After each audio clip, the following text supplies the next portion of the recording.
अस्सलाम वालेकुम सर, मेरा नाम रावल राम है और मैं आपसे सवाल करना चाहता हूँ कि हमारा मज़हब गलत नहीं है, उसमें गलतियाँ हम लोग करते हैं। जना हराम है हमारे मज़हब में, शराब नोशी हराम है, जना हराम है, मतलब कि जैसे भी गलत काम सारे गलत उसमें भी लिखे हुए हैं और यही इस्लाम में भी हैं। ये दोनों जो है ना मतलब कि कॉमन है इनमें, तो अच्छी बातें दोनों तरफ हैं और सिर्फ इस बुनियाद पर हमें दोज़ख में डाल दिया जाएगा कि हम सिर्फ कलमा नहीं पढ़ते, अदरवाइज़ हम लोगों में भी वही चीज़ें हैं, सिर्फ इबादत का तरीका और है। बाकी बस इस सवाल मैंने जो। भाई साहब आपका नाम क्या है? रावल राम। रावल राम जी जी रावल राम ने एक अच्छा सवाल पूछा जी। उसने कहा कि उनकी मजहब किताब में भी जिना हराम है, बिल्कुल सही फरमाते। उनके मजहब में लिखा हुआ है कि शराब हराम है, बिल्कुल सही फरमाते। आपने अगर मेरी तकरीर सुने हिंदुइज्म और इस्लाम में यकसानियत, आपने सुने वो तकरीर को? जी जी। अच्छा, वो तकरीर में लिखा है हिंदू मजहब में दो किस्म के किताबें हैं, एक श्रुति और एक स्मृति। श्रुति मतलब वो किताब जो भगवान की तरफ से आती है, भगवान की तरफ से। स्मृति वो किताब जो इंसानों ने लिखी है। श्रुति में आता है वेद एंड उपनिषद, स्मृति में आता है महाभारत, रामायण, भगवत गीता, मनुस्मृति एटसेट्रा। आप अगर पढ़ेंगे आपके छंदोग्य उपनिषद जो श्रुति है, छंदोग्य उपनिषद चैप्टर नंबर 6 सेक्शन नंबर 2 श्लोक नंबर 1, नाकस्य कसिज, भगवान एक ही है, दूसरा नहीं है। बिल्कुल सही। भगवान एक है, दूसरा नहीं है। बिल्कुल। आपके किताब में लिखा है श्वेताश्वेतर उपनिषद चैप्टर नंबर 6 श्लोक नंबर 9, नाकस्य कसिच जनिता न पतिपा, नाकस्य कसिच जनिता न चतिपा, मतलब उस भगवान के कोई वालिदैन नहीं है, ना माँ है ना बाप है ना बच्चे है। सही। लिखा है श्वेताश्वेतर उपनिषद में चैप्टर नंबर 4 श्लोक नंबर 19, न तस्य प्रतिमा अस्ति, प्रतिमा के मानी होती है संस्कृत में अक्स, picture, photo, statue, idol, painting. ना तस्य प्रतिमा अस्ति, उस भगवान की कोई अक्स नहीं, कोई पेंटिंग नहीं, कोई पिक्चर नहीं, कोई फोटो नहीं, कोई स्टैच्यू नहीं, कोई स्कल्पचर नहीं। ये लिखा है यजुर्वेद चैप्टर नंबर 32 श्लोक नंबर 3 में भी, ना तस्य प्रतिमा अस्ति। तो आप अगर भगवान को मानते हैं और भगवान की मूर्ति बनाते हैं तो गलत है। आपके किताब के हिसाब से कुरान मजीद को बाजू रखो, हदीस को बाजू रखो। आप मूर्ति पूजा में मानते हैं भाई साहब? सर मैं सिर्फ कृष्ण भगवान की मूर्ति पे मानता हूँ, अदरवाइज देवता हैं वो मतलब उन पे सजदा नहीं कर सकते। अच्छा। सिर्फ कृष्ण भगवान को सजदा कर सकते, उसकी मूर्ति भी जायज है। ये कहाँ लिखा है कि कृष्ण भगवान की मूर्ति जायज है?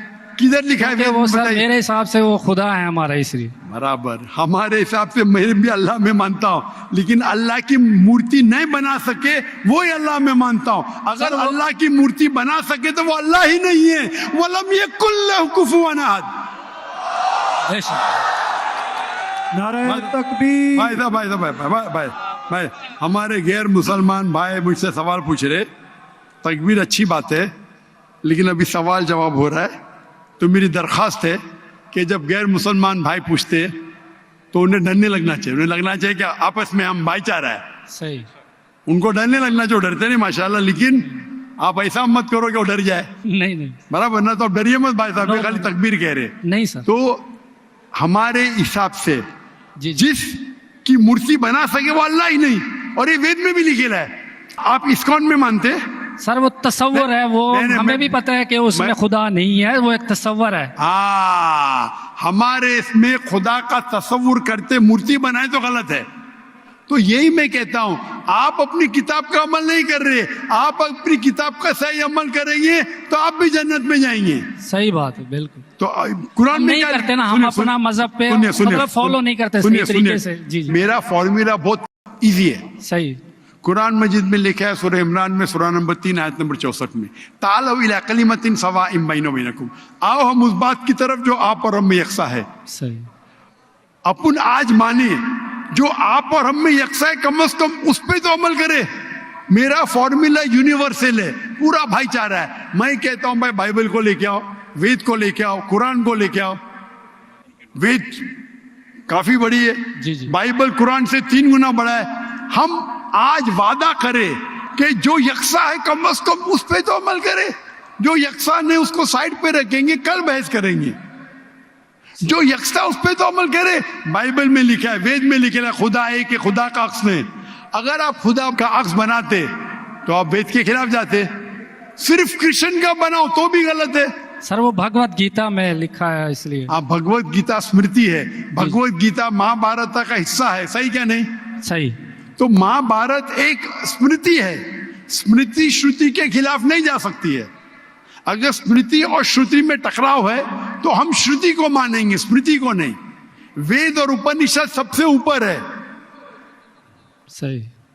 तो आपका एक पीएचडी टीचर है, वो कुछ कहता है, और एक बैचलर है। आप पीएचडी वाले उस्ताद को मानेंगे या जो बैचलर की डिग्री वाले उस्ताद को मानेंगे? किसको मानेंगे?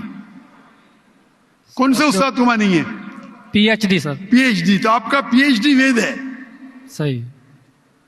तो अगर आप मूर्ति पूजा छोड़ देंगे और आपके किताब में लिखा हुआ है, आपके किताब में लिखा है कि आखिरी पैगंबर आने वाले हैं, और आप वेद पढ़ेंगे और पुराना पढ़ेंगे, उसके अंदर कई जगह पे लिखा है कि आखिरी पैगंबर मोहम्मद सल्लल्लाहु अलैहि वसल्लम है। आप अगर कल की पुराना पढ़ेंगे, भविष्य पुराना भी है, कल की पुराना है, और आप मेरी तकरीर सुनेंगे। एक तकरीर है मेरी, मोहम्मद सल्लल्लाहु अलैहि वसल्लम का जिक्र हिंदू मजहबी किताबों में। वक्त की किल्लत होने की वजह से सिर्फ मैं छोटी पॉइंट कहूंगा। सही। आप अगर कल की पुराना पढ़ेंगे, चैप्टर नंबर 2, श्लोक नंबर 5, 7, 11, 15, 17, उसमें लिखा है क्या? एक अवतार आएंगे, आखिरी अवतार आएंगे, जिसके वालिद का नाम है विष्णु व्यास। विष्णु मतलब भगवान, जी जी। व्यास मतलब उसका बंदा, उसका सर्वेंट। अरबी में तर्जुमा करेंगे तो अब्दुल्ला होता है। आखिरी पैगंबर आएंगे जिसका वालिद के नाम अब्दुल्ला है, उसके माँ का नाम है सुमति। सुमति संस्कृत में मतलब अमन, शांति। अरबी में कहेंगे आमिना। मोहम्मद सल्लल्लाहु अलैहि वसल्लम के माँ का नाम था आमिना। वो पैदा होंगे एक अमन शहर में, मक्का। उस शहर के ग्रोह के लीडर के कबीले में पैदा होंगे, कुरैश के कबीले में। उसके 4 करीब दोस्त होंगे। जिक्र हो रहा है खुलफा राशिदीन का। और मोहम्मद सल्लल्लाहु अलैहि वसल्लम का जिक्र तो बहुत लंबा है, 2 घंटे की तकरीर दे सकता हूं मैं। सही। तो अगर आप अपनी किताब में मानते, आपको मानना पड़ेगा कि आखिरी पैगंबर मोहम्मद सल्लल्लाहु अलैहि वसल्लम है। आप मानते कि आखिरी पैगंबर मोहम्मद सल्लल्लाहु अलैहि वसल्लम है? सर मैं पढ़ी नहीं है, मैं भी बस ऐसे मतलब कोई सही तरीके से नहीं पढ़ा है, इसलिए मुझे पता नहीं है उसमें। नहीं पढ़ा तो गलती किसकी? मेरी ये या मेरी गलती है, मैं मान रहा हूँ। तो और आप हमारे मेरी- ऐसे तो करोड़ों आप- लोग हैं जो नहीं फॉलो करते हमारे मजहब को, इसीलिए हिंदुस्तान में जब मेरी तकरीर होती है जी जी तो हिंदू का मजमा इससे बड़ा होता है। बिल्कुल देखा है। 5 लाख, 10 लाख, 25%, 20% गैर मुस्लिम होते, 20% हिंदू होते। तो 10 लाख का 20% कितना हुआ? 2 लाख। ये 2 लाख का तो मजमा नहीं ना, क्योंकि हिंदुस्तानी मुझसे मोहब्बत करते हैं जी और गैर मुस्लिम भी मोहब्बत करते हैं। बिल्कुल। वो पॉलिटिशियन है, जो प्रॉब्लम होता है उनको वोट बैंक का प्रॉब्लम है। अरे हम लोग तो हार जाएंगे अभी। हिंदू जब मेरी तकरीर सुनते कहते कि 2 घंटे में हमने वो सीखा जो हमने 40 साल हमें पता नहीं था।